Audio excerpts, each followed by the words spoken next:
Alderneys Key FM. Now been 241 positive cases identified in Guernsey.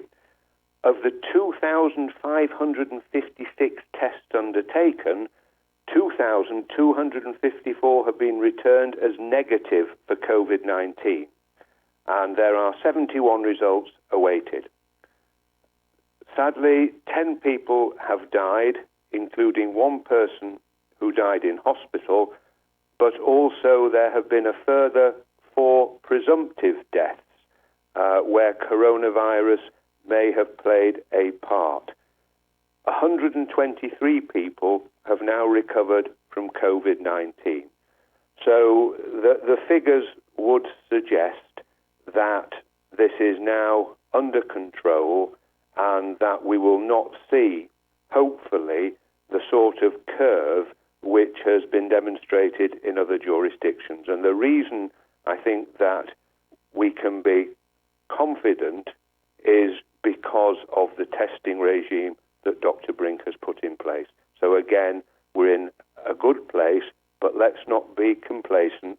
Let's not forget it's still out there, and let's still continue to abide by social distancing and make sure that we maintain that good progress. So last Friday, in a press briefing, Gavin St. Pierre and Heidi Soulsby set out the plans for a further relaxation of restrictions, the details of which will be announced today, in fact. I've already said that for those of you who don't have access to the internet or watch press briefings, I will summarise the guidelines in tomorrow's broadcast. But I think it's really helpful for everybody who has access to the internet to actually watch the whole of the media briefing. It's available live, and it's also available to view on the gov.gg Facebook page afterwards. And it's also, I'm told by my Director of Communications, who's darning socks as we speak, that, in fact, you can listen to it live on Island FM. So there is an opportunity to listen to it on the radio.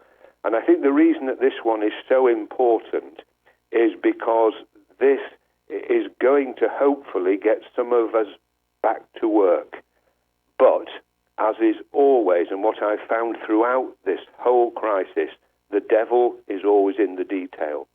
So I think we need to listen very carefully to what it is they are saying can take place, so that we can then be in a position to put forward or seek to register, which seems to be the way that it's going to be dealt with, and then hopefully some of our community can get back to work. But I think it'll be one which brings in, I think, certainly as far as we're concerned here, a lot of questions, but the mechanism will be set out, and if you follow that mechanism, then hopefully you will be able to get back to work.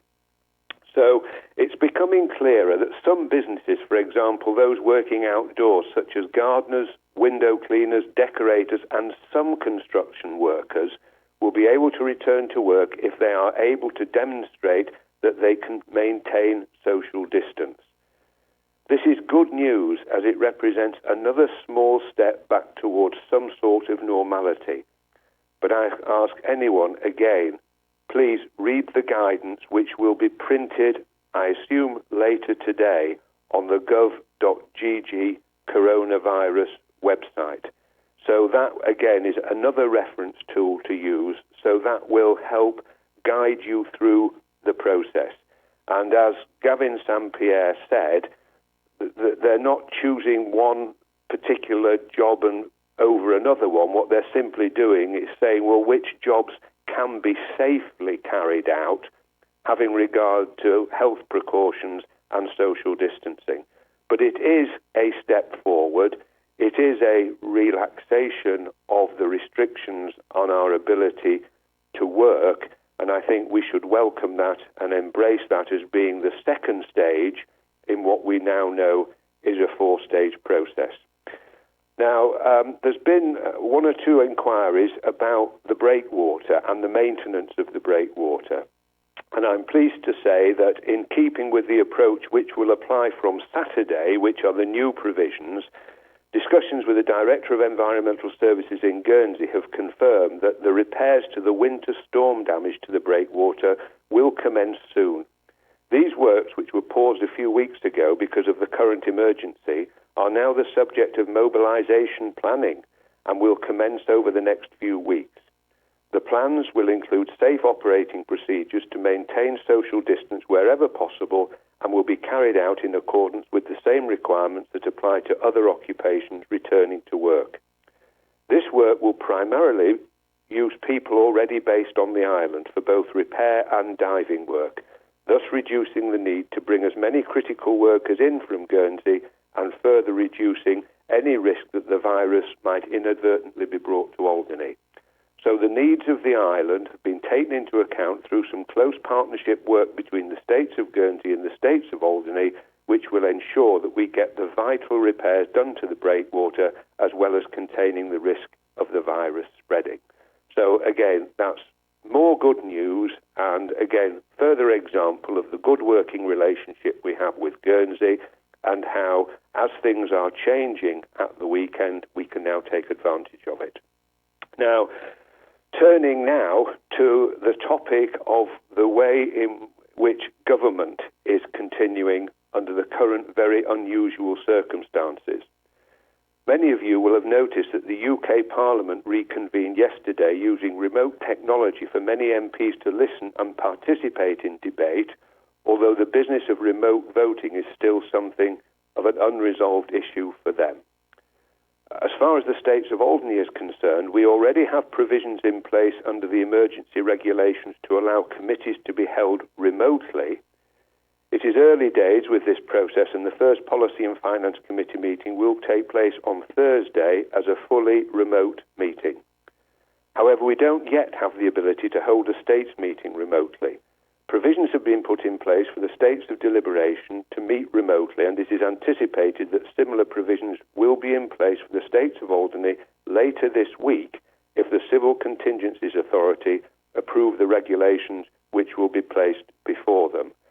So that will give us the ability to hold a remote states meeting. If only it were that simple, but I'll come back to that in a moment. Now, the regulations will remove the need to hold a people's meeting before a states meeting. Whilst this is not the optimum solution, we cannot have on the one hand a restriction on gatherings of more than 2 people and on the other hand a gathering of people at the Island Hall. So instead, members of the public will be able to make written comments about belay items, and these will be summarised before the item is considered in the States, just as the comments at the People's Meeting would be summarised and read out. Secondly, States meetings will not be required to be held in public, as this would also contravene the rules about public gatherings. We will investigate, or we are investigating, whether or not it is possible for the proceedings to be broadcast so that there will be access by the community. But as I've just said, again, it's the devil in the detail, and the Greffier and the comms department in the Island Hall are busy trying to get the right software in place so that they will be able to deliver that as part and parcel of the States meeting. So thirdly, the states will meet remotely with states members joining by remote technology from their home. They will be treated under the law as being present in the meeting, for example, for the purpose of forming a quorum for decision-making. They will also be able to appoint a proxy to vote on their behalf if they are not able to be present. So these changes will be applied so that the states can function during these extraordinary times. They are not permanent changes to the way we do things, but they will enable the proper business of the states to be carried out during a period where it is impossible to meet together in one place.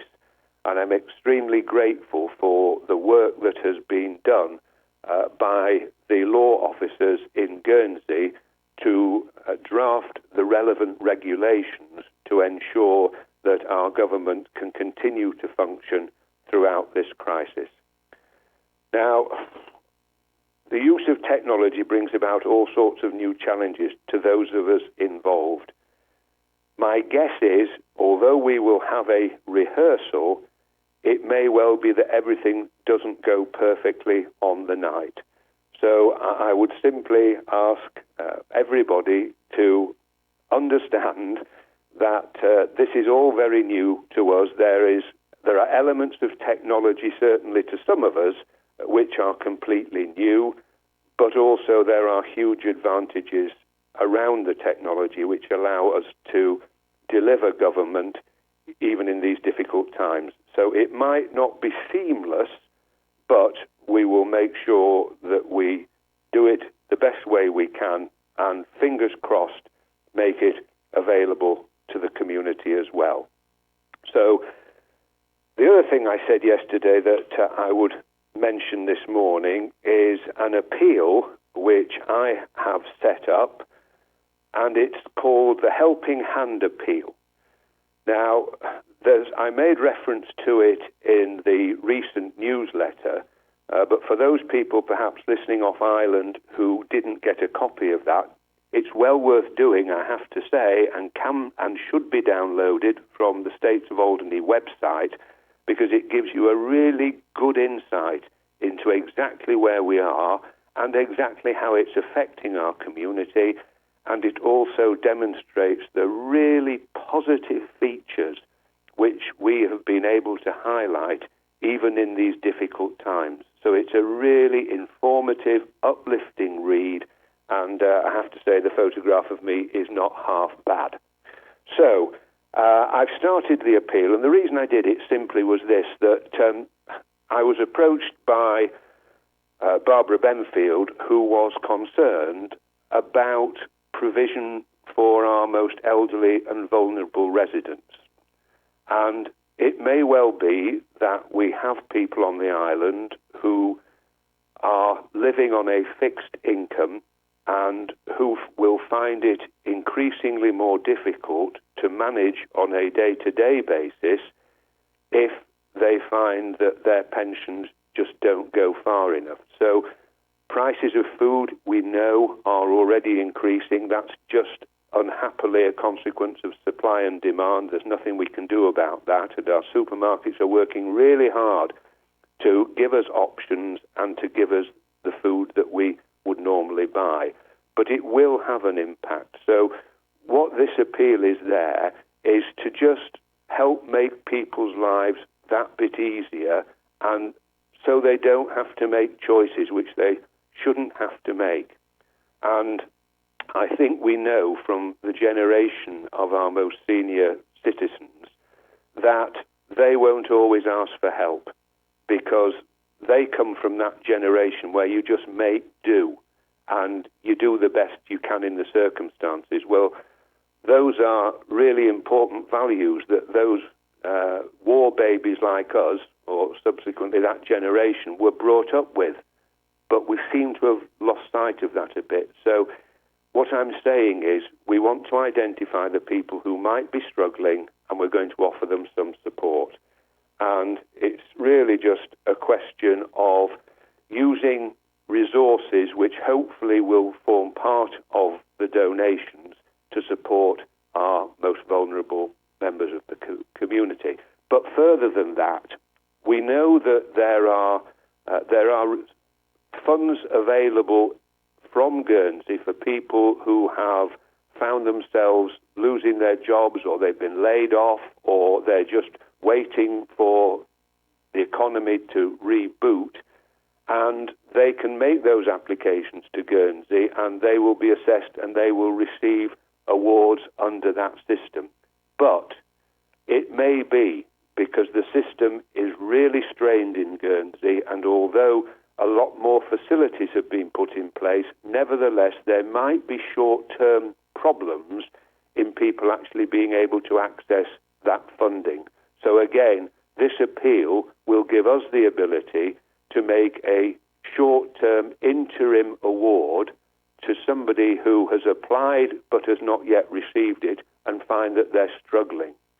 So it's just a way of making sure we have a safety net, making sure that everybody has food on the table and can heat their homes, and to make sure that we're there when people need us.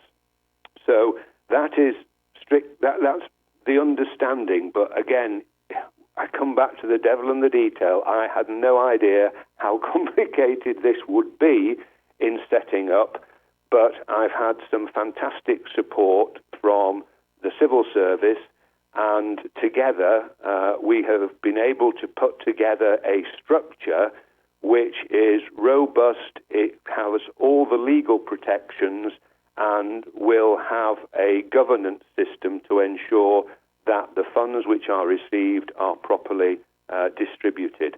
There are still one or two little hiccups that we need to iron out, but I'm confident that we will get those done quickly so that we will be in a position to go. So there will be a press release which goes out today, and hopefully there will be an application form, and that will give you all the details of how you need to go about applying for that short-term support.